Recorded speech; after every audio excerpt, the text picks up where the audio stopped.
Hi అండి. నమస్తే. Welcome back to our channel.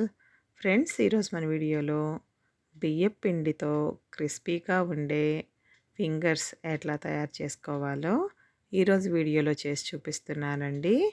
వీటిని రైస్ ఫ్లోర్ స్టిక్స్ లేదంటే రైస్ ఫ్లోర్ ఫింగర్స్ అని కూడా పిలవచ్చు. స్నాక్స్ టైంలో ఇవి పిల్లలకి ఇవ్వడానికి చాలా బాగుంటాయండి. టేస్ట్ కూడా చాలా బాగుంటుంది.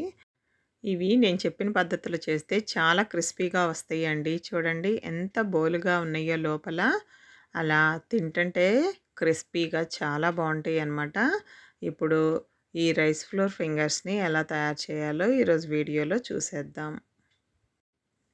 నేను ఒక ప్లేట్ తీసుకొని జల్లెడలోకి 2 కప్పుల రైస్ ఫ్లోర్ తీసుకుంటున్నానండి. ఇది పొడి బియ్యపు పిండి అంటారు కదా! అది మీరు పట్టించుకున్నదైనా సరే, లేదంటే షాప్‌లో దొరుకుతుంది గదండీ!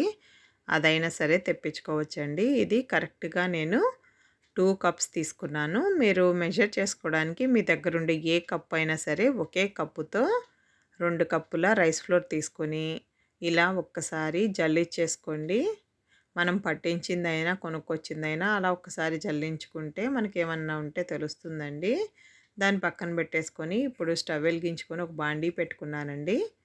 దానిలో మనం 2 కప్పుల బియ్యపిండి తీసుకున్నాం కాబట్టి 2 కప్పుల వాటర్ వేసుకోవాలి.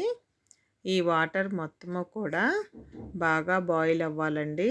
ఇలా మరుగుతూ ఉన్నప్పుడు దీనిలోకి రుచికి సరిపడినంత సాల్ట్ వేసుకోవాలి.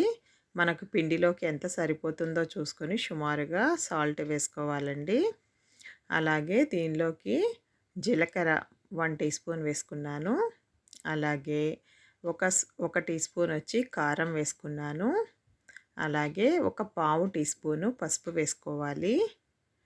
ఇప్పుడు దీనిలోకి కొంచెం కరివేపాకు, ఒక 2 రెమ్మలు సన్నగా కట్ చేసుకొని వేసుకోవాలండి. పెద్ద ఆకులు వేసుకోకూడదు. చాలా సన్నగా కట్ చేసుకోవాలి. అలాగే దీనిలోకి నేను నువ్వులు వేసుకుంటున్నానండి. నువ్వులు టేస్ట్ బాగుంటుంది కదా! ఇవి వేపినవి కాదు, పచ్చి నువ్వులే వేసుకుంటున్నాను. ఈ యొక్క 3 టేబుల్ స్పూన్స్ వేసుకున్నానండి. ఇవి టేస్ట్ బాగుంటాయి కాబట్టి నేను ఎక్కువ వేసాను. మీరు కావాలంటే ఈ క్వాంటిటీ తగ్గించుకోవచ్చండి. దీనిలో అలాగే ఒక 2 స్పూన్లు బటర్ వేస్తున్నానండి. వెన్న అంటారు కదా! వెన్న వేస్తున్నాను. 2 స్పూన్లు వేసానండి నేను బటరు. ఇది మొత్తం కరిగిపోయే వరకు కలుపుకోవాలి. మొత్తం వెన్న మొత్తం కరిగిపోయిన తర్వాత దీనిలోకి మనం ముందుగానే బియ్యపు పిండి జల్లించి పెట్టుకున్నాం కదండీ! ఆ బియ్యపు పిండిని మొత్తము వేసుకొని కలుపుకోవాలి. ఈ బియ్యపిండి కలిపేటప్పుడు మనం స్టవ్ ఫ్లేమ్‌ని సిమ్‌లో పెట్టుకోవాలండి. లో ఫ్లేమ్‌లో పెట్టుకొని ఇలా కలపాలి. లేదంటే పిండి అనేది అడుగంటుతుంది. ఇట్లా మొత్తం కలుపుకున్న తర్వాత మూత పెట్టేసేసి ఒక్క 2 నిమిషాలు సిమ్‌లో పెట్టుకొని వేయించుకోవాలండి. ఇలా వేయించుకొని కలుపుకుంటూ ఒక 2 నిమిషాలు ఉంచిన తర్వాత స్టవ్ ఆఫ్ చేసేసుకొని మూత పెట్టేసేసి ఒక 5 నిమిషాలైనా సరే మీరు స్టవ్ మీదే ఉంచేసేసుకోండి. ఆ వేడికి కొంచెం అది ఇంకా సాఫ్ట్ అవుతుందనమాట. అలాగే మూత పెట్టి ఇప్పుడు ఇంకా స్టవ్ ఆఫ్ చేసేసుకొని మూత పెట్టి పక్కన పెట్టేసేసుకుందాము. ఇప్పుడు ఒక 5 నిమిషాల వరకు ఇట్లాగే ఉంచిపెట్టేయాలండి మూత పెట్టి. ఒక 5 నిమిషాల తర్వాత తీసి కలుపుకుంటున్నాను చూసారా? ఇప్పుడు దీన్ని మనం ఒక ప్లేట్లోకి ట్రాన్స్ఫర్ చేసేసుకుందాం. ఇలా మనం కొంచెం వేడి ఉన్నప్పుడే వేసుకోవాలండి. మరీ చల్లారిపోకూడదు. కొంచెం మనం చెయ్యి పెడితే మనం తట్టుకోగలము అనుకున్నంత వేడి ఉన్నప్పుడు తీసుకొని కొంచెం చెయ్యిని తడుపుకుంటూ మనం ముద్దలాగా చేసుకోవాలి. పిండి మొత్తాన్ని కూడా ముద్దలాగా చేసుకోవాలండి. చెయ్యి తడుపుకుంటూ చేయాలి. మనం అది గట్టిగా ప్రెస్ చేస్తున్నట్టుగా చేస్తే గనక దాంట్లో కొంచెం జిగురు అనేది వస్తుందనమాట. అలా మొత్తము కూడా మనం మొత్తం పిండిని ఒక ఉండలాగా చేసేసుకుందాం. మీరిలా చేసుకునేటప్పుడండి వాటర్ ఏమీ మిక్స్ చేయొద్దండి. మనం తీసుకున్న వాటరే సరిపోతుంది. చూసారు కదా! అంత సాఫ్ట్‌గా ఉంటే సరిపోతుంది. దానిలో కొంత భాగం నేను తీసుకున్నానండి. ఇట్లా తీసేసుకొని పక్కన పెట్టుకొని, దానికి మళ్ళా మూత పెట్టేసుకోవాలండి. తడి ఆరిపోకుండా మూత పెట్టుకొని, కొంచెం కొంచెంగా పిండిని తీసుకుంటూ, ఇలా స్టిక్స్ లాగా చేసుకోవాలండి. మీకు ఒకే షేప్‌లో స్టిక్స్ రావాలి అనుకుంటే, మీరు కొలుసుకొని అక్కడికి చాక్‌తో చివర్లు కట్ చేసుకుంటే సరిపోతుందండి. నేనైతే అన్నీ ఈవెన్‌గా అయితే చేయట్లేదు.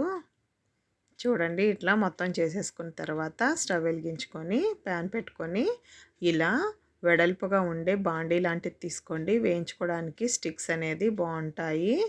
ఇలా మీరు ఒక్కొక్కటి వేసుకోవచ్చు. లేదంటే మనం చేసుకున్న స్టిక్స్ మొత్తాన్ని కూడా వేసుకోవచ్చండి. కాకపోతే ఇవి ఒకే చాట పడకుండా వేసుకోవాలి. నేను వేస్తే అవన్నీ ఒకే చాట పడ్డాయండి. అందుకే మెల్లగా కలుపుతున్నాను. మామూలుగా అయితే వేసిన తర్వాత మీరు అసలు ఒక్క 2 నిమిషాల వరకు కదిలించకూడదండి. నేనిది ఒకే చాట పడ్డాయని కొంచెం పక్కకంటున్నాను. ఇరగకుండా జాగ్రత్తగా అనాలనమాట. అందుకే మనం వేసుకునేటప్పుడే కొంచెం దూరం దూరంగా వేసుకుంటే గనక మనకి వేయించుకోవడానికి ఈజీగా ఉంటాయి. మనం కదిపించేటప్పుడు కూడా కింద నుంచి అలా నేను చూపిస్తున్నాను చూడండి వీడియోలో. అలా పెట్టి పైకి ఇట్లా లేపితే గనక ఆ స్టిక్స్ అన్నీ కూడా విడివిడిగా వచ్చేస్తాయండి. చక్కగా ఫ్రై అవుతాయి. అందుకని మీరు ఇట్లా వెడల్పుగా ఉండే బాండీలోనే ఈ ఫింగర్స్‌ని వేయించుకోవాలండి. ఇలా మొత్తం వేసుకున్న తర్వాత నేను కొంచెం ప్లేస్ ఉందని ఇంకా కొన్ని యాడ్ చేశాను. చూడండి. ఇవి బియ్యపు పిండితో చేసేవి ఫింగర్స్ కాబట్టి అండి బాగా కలర్ రావాల్సిన అవసరం లేదండి. మనం ఆల్రెడీ పసుపు వేసాం కాబట్టి మంచిగా గోల్డెన్ కలర్‌లోకి రాగానే స్టవ్ ఆఫ్ చేసేసుకొని తీసేసుకోవడమేనండి. కాకపోతే ఇవి మనం ఇంకా పిండి ఉంటే వేసుకోవాలి కదా! నేను ఇంకో ట్రిప్పు గూడా వేసుకున్నాను. చూసారు కదా! ఇలా వేగితే సరిపోతుందండి. మీరిది మీడియం ఫ్లేమ్‌లో పెట్టుకొని వేయించుకోండి. బాగా హైలో పెట్టకండి.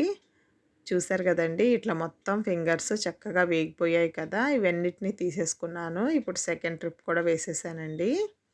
మీరు ఒక చిన్న టిప్ ఏంటంటే అండి, ఇవి మొత్తం మీరు చక్కగా చేసేసుకొని, పెట్టేసుకున్న తర్వాత మాత్రమే మీరు మొత్తం నూనె పెట్టుకొని చక్కగా వేయించుకోండి. ఇవి ఏమి అవ్వవనమాట. స్టిక్స్ చక్కగా అతుక్కోకుండా బానే వస్తాయండి.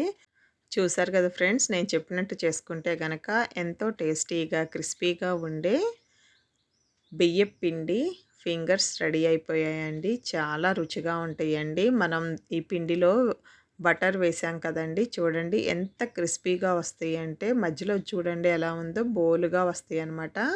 తింటుంటే కూడా రుచి చాలా బావుంటుందండి. ఒక్కసారి మీరు కూడా ట్రై చేయండి. మీరు ట్రై చేసి మీకెలా కుదిరిందో నాకు కామెంట్ చేయండి. మీకు ఈ వీడియో నచ్చినట్లయితే గనక తప్పకుండా ఒక లైక్ చేయండి. అలాగే మీ ఫ్రెండ్స్‌కి షేర్ చేయండి.